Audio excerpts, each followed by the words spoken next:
जिला पंचायत बागेश्वर में सत्ता पक्ष व विपक्ष के बीच बना गतिरोध टूटने का नाम नहीं ले रहा है।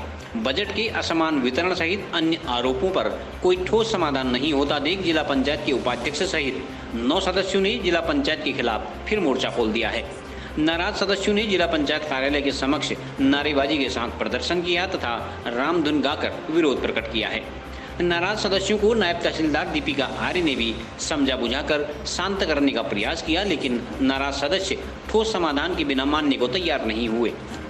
सदस्यों ने चेतावनी दी है कि यदि बजट का समान वितरण करते हुए अन्य समस्याओं का निदान नहीं किया गया तो आंदोलन तेज किया जाएगा।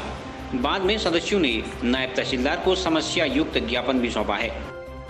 नहीं चलेगी, नहीं चलेगी, तानाशाही नहीं चलेगी, नहीं चलेगी, नहीं चलेगी, तानाशाही नहीं चलेगी। जैसा कि आप जानती हैं कि विगत 8 जून को हम यहाँ पर धरना प्रदर्शन में बैठे हुए थे।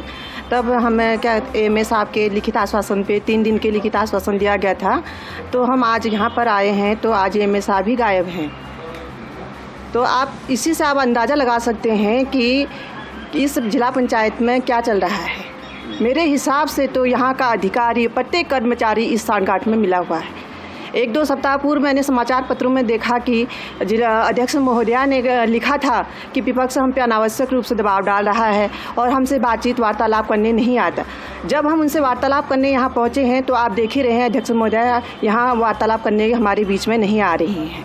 तो इसी से आप देखिए कि मनमानी चल रही है जिला पंचायत में। अध्यक्ष महोदया एक रिमोट कंट्रोल से चल रही है, उन्हें चलाया जा रहा है, वो अपने मन से कोई भी डिसीजन नहीं ले सकती हैं। और आप देखिए बजट में इतनी मनमानी हो रही है हमारे क्षेत्रों में। हमारे जो वहाँ की जनता ने जो हम पे क्या कहते हैं जिस मकसद से जिस आशा से हमें यहाँ चुनकर भेजा है उनकी अपेक्षाओं का क्या होगा। हम जनता को क्या जवाब देंगे। हम क्षेत्र में जाते हैं, जनता हमसे सवाल जवाब करती है तो हम तो उन्हें कोई जवाब दे ही नहीं सकते हैं। और बजट में अगर हमें 2-3 लाख मिलते हैं तो हमारे पास किसी के पास 19 गांव है, किसी के पास 20, किसी के 32, किसी के 24, तो 2-3 लाख में आप ही बताइए हम अपने क्षेत्र का कैसे विकास करेंगे। मांग है हमारी विनम्र, हमने काफ़ी समय से भी करते आए हैं कि जो बजट है उसको समान रूप से सभी क्षेत्र जिला पंचायत क्षेत्रों में बांटा जाए। ऐसी हमने उनसे मांग की थी।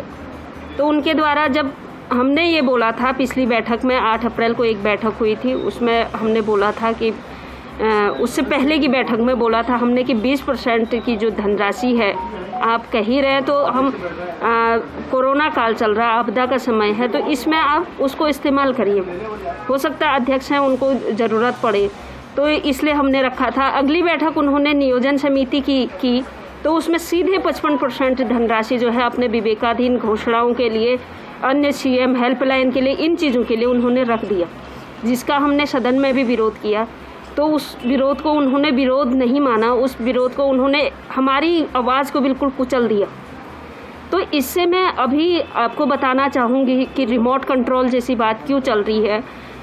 सबसे जड़ कहाँ से बिगड़ी, इनकी जो समितियों का गठन था, जो नियोजन समिति का गठन इन्होंने किया था उसमें अपने ही सदस्य रखे थे जो इनके इशारे पर बोलते हैं। बोला तो बोल दिया, नहीं बोलना है तो चुप रह गए, इस तरीके का वहाँ पर हो रहा। अगर वो नियोजन समिति सही तरीके से उस दिन बनी होती, उस नियोजन समिति में विचार विमर्श किया जाता तो इस तरीके का बजट नहीं बनता। ये 8 सदस्यों की ये हालत नहीं होती। ये यहाँ पर ऐसे हमको अपने विकास कार्यों के लिए हम लोग काम करते यहाँ पर बैठ रहे हैं, तो इस तरीके का काम हो रहा है। जो नियोजन समिति का कार्यकाल पूर्ण हो चुका है फिर भी वही नियोजन समिति आज तक चल रही है। 1 वर्ष का कार्यकाल होता है, उसके बाद भी वो नियोजन समिति चल रही है। इसका मेन कारण आप अगर कोई व्यक्ति उसको समझता है, मैं अधिकारियों के संज्ञान में भी लाना चाहती हूँ कि अगर इस चीज़ को समझते हैं तो मेन जो इनका भ्रष्टाचार का तरीका है, ये जो समितियों का गठन हुआ था वो गलत तरीके से हुआ था, वही मेन जड़ इसकी है। अब रिमोट कंट्रोल जैसी बात चल रही है, एक महिला होने के नाते में मुझे काफ़ी दुख भी हो रहा है। एक जनपद की प्रथम महिला माना जाता है, जिला पंचायत अध्यक्ष जी हैं, और वो हमारी महिला, हमको तो गर्व होता था कि एक महिला जिला अध्यक्ष है।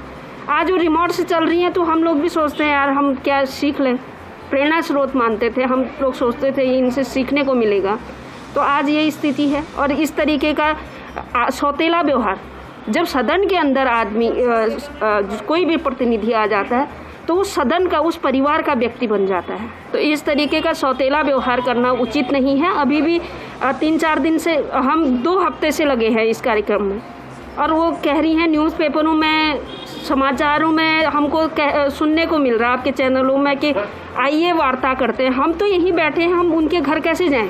देखिए, CCN न्यूज़ चैनल के माध्यम से मैं कहना चाहूँगा क्षेत्र की जनताओं को, यहाँ के जनप्रतिनिधियों को, इस ऐतिहासिक भवन में जहाँ पर महात्मा गांधी ने रात्रि विश्राम किया, जिसके परिसर में बाबा साहब भीमराव अम्बेडकर बैठे हैं, उस ऐतिहासिक परिसर में आज हम माननीय जिला पंचायत के माननीय सभी सदस्यों को, इसमें माननीय उपाध्यक्ष जी भी हैं, तो धरने में बैठना पड़ रहा है। ये उत्तराखंड की पहली जिला पंचायत है जहाँ पर माननीय सदस्यों को धरने में बैठना पड़ रहा है। पहली बात तो ये है।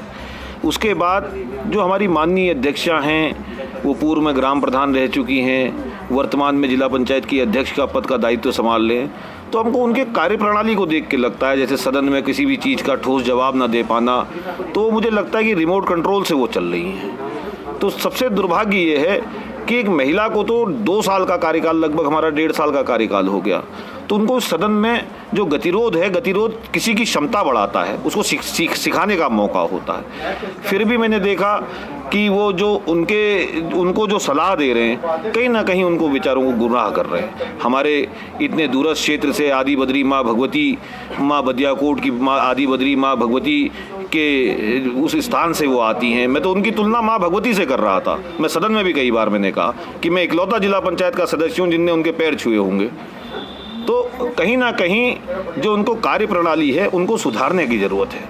निश्चित तौर पर वो जो अन्य लोगों के बरगलाने में, या जो सलाहकार उनके हैं, जो उनको रिमोट कंट्रोल, जिनके हाथ में उनका रिमोट है, तो उन लोगों को समझना चाहिए कि ऐसे बयान ना दें जिससे उनके सदन की गरिमा को ठेस। मैं भी पूर्व में जिला पंचायत का अध्यक्ष रहा हूँ।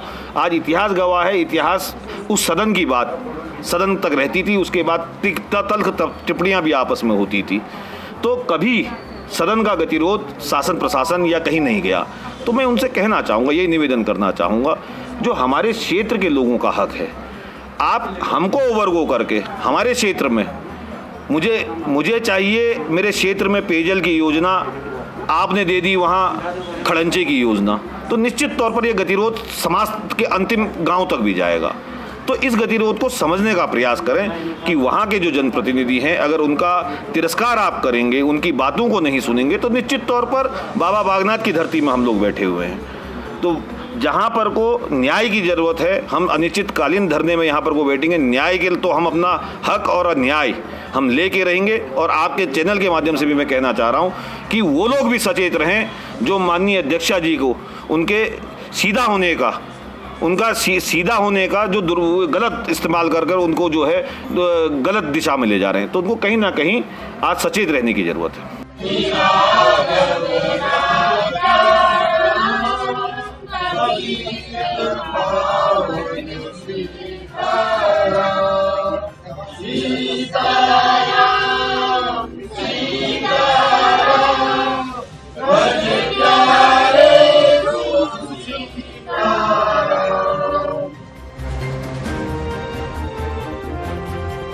CCN न्यूज के लिए सुरेश पांडे की रिपोर्ट।